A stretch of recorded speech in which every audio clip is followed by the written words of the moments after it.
So how's practice been this week? Obviously, it was a difficult loss over the weekend, but how have the guys responded in the last couple of days?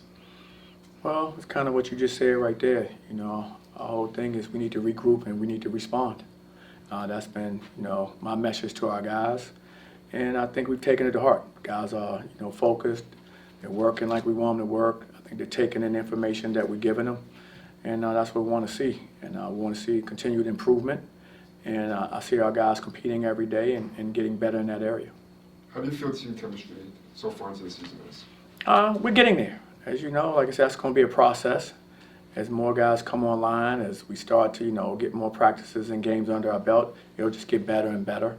But I think for a team that has as many new players as we've had, I think we've done, a good job, or they've done a good job of connecting with each other at a good level at an early stage. So I think it's going to improve. But I don't think our chemistry is bad. Johnny, when you come off a loss like that, is there a way, no one wants to lose, but is there a way you can utilize that maybe as you move forward through the season to maybe learn from that and kind of grow as a team? No, absolutely. Great question.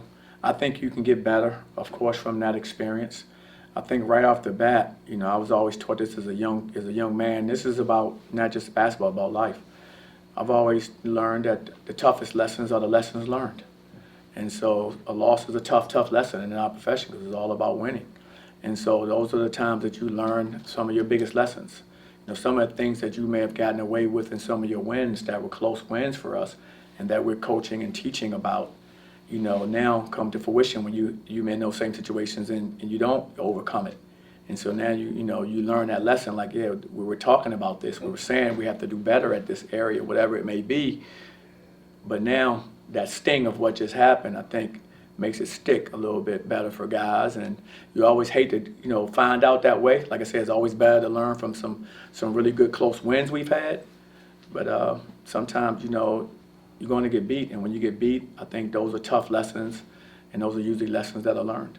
Having a lot of new faces on a roster, it's not really unique to UCF. It's happening nationwide with the portal and everything. So you see a lot of upsets early this season. What's kind of the most difficult thing when you have a lot of new faces and establishing an identity, getting that chemistry together? It seems like a lot of schools kind of go through the same thing in November or early December, just trying to get cohesive. Well, I think that's what we're all working toward now in this new era of basketball with the transfer portal and rosters almost completely turning over. So you're going to have some of that. But also, Brandon, you're going to have just the parity that you have now in college basketball. Let's not underestimate just everyone has good players now. It's no longer what it used to be because of the portal. You can regroup and get a lot of guys from that portal that can all of a sudden change your roster immediately. And so what happens is, you look at any team and you start looking at the names on the front of the jerseys. You do that. That's to me, it's a dangerous way to look at the game anymore because the names on the front of the jerseys don't matter as much as they used to. It's who's on your roster at that point in time. And right now, I think you're seeing that all across college basketball. As you mentioned, I follow it just like you do, and you look at some of the games and you go, wow, what happened? But I don't think that's no longer a surprise anymore. I think it's more or less understanding everyone has talent and everyone needs to be out there, be ready to go out there and put their best foot forward, or you can be upset. It's been a common trend that Jalen Scores has been pretty much the leading scorer every game, and then players are far behind. How is prepping to get other guys involved offensively going? Well, I think, Jalen's done a terrific job, thus far in the preseason. And he's been our leading scorer, and he's been one of our go-to guys. And we want him to continue to be in that role because he's earned it. And, as other guys start to get more comfortable in their roles, I think you'll see other guys start to emerge and start to get more contributions offensively. There are guys who, to me, really haven't reached their full potential yet offensively for us. And that's okay because a guy like Jalen, he has. And but like I said, throughout this race, it's a long season, and I think other guys will start to emerge as we move forward and contribute at a higher level for us offensively.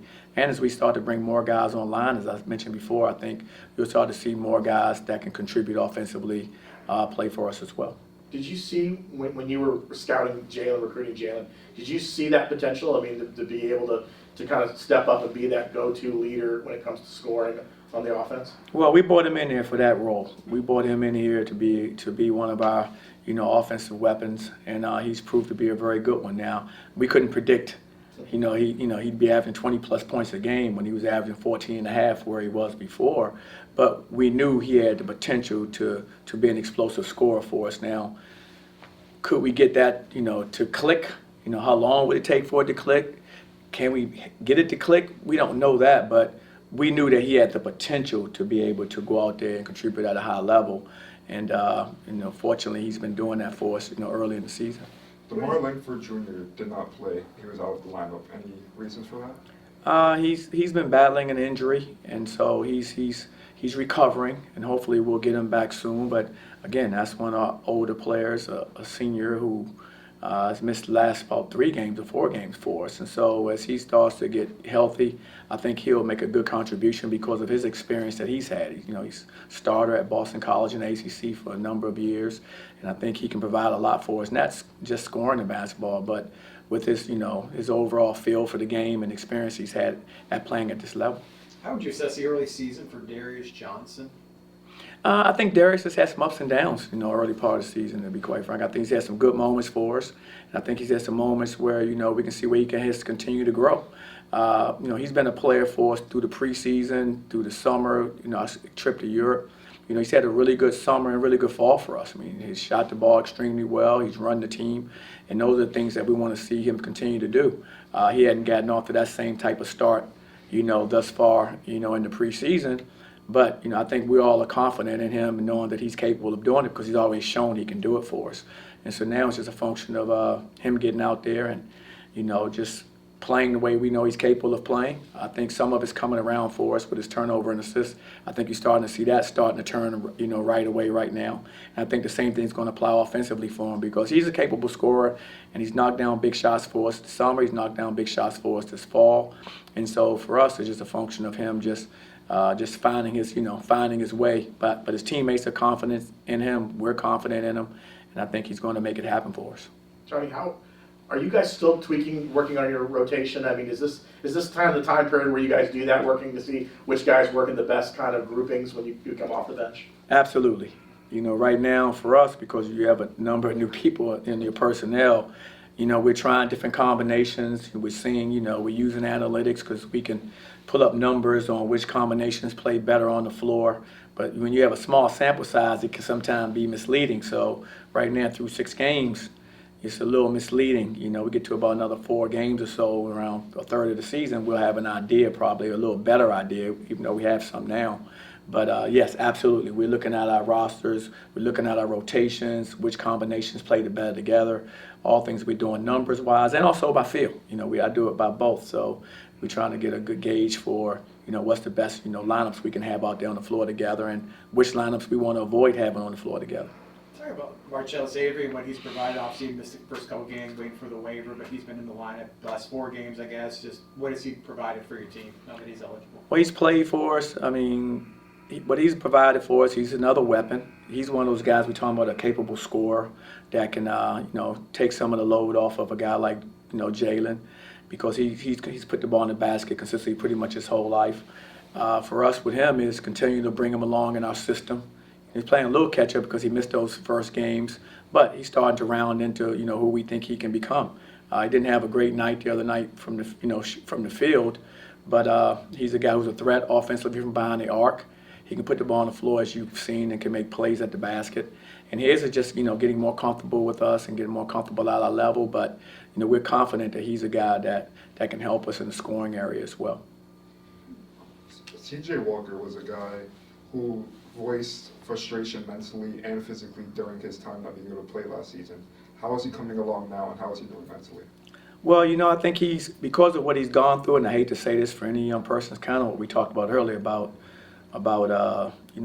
tough lessons, a lesson learned. Injury is not a tough lesson because it's an injury, but you learn from it though. And so he's been in that situation multiple times now. So me watching him this year, go through his recovery as opposed to years past, you can see his mindset, his approach is different because he understands that he's already lived it already, so he knows what he wants to do. He knows how to attack his rehab and prepare himself.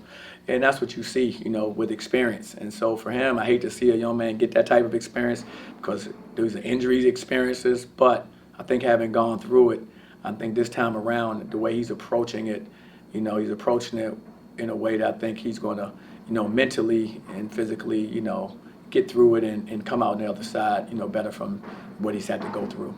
A couple weeks ago was early signing day, and you signed KJ Green, one of the top players in the country, top 100 recruited point guard. Just tell us more about KJ and what kind of stood out to you when you started the recruiting process and seeing him being a part of your future Big 12 team.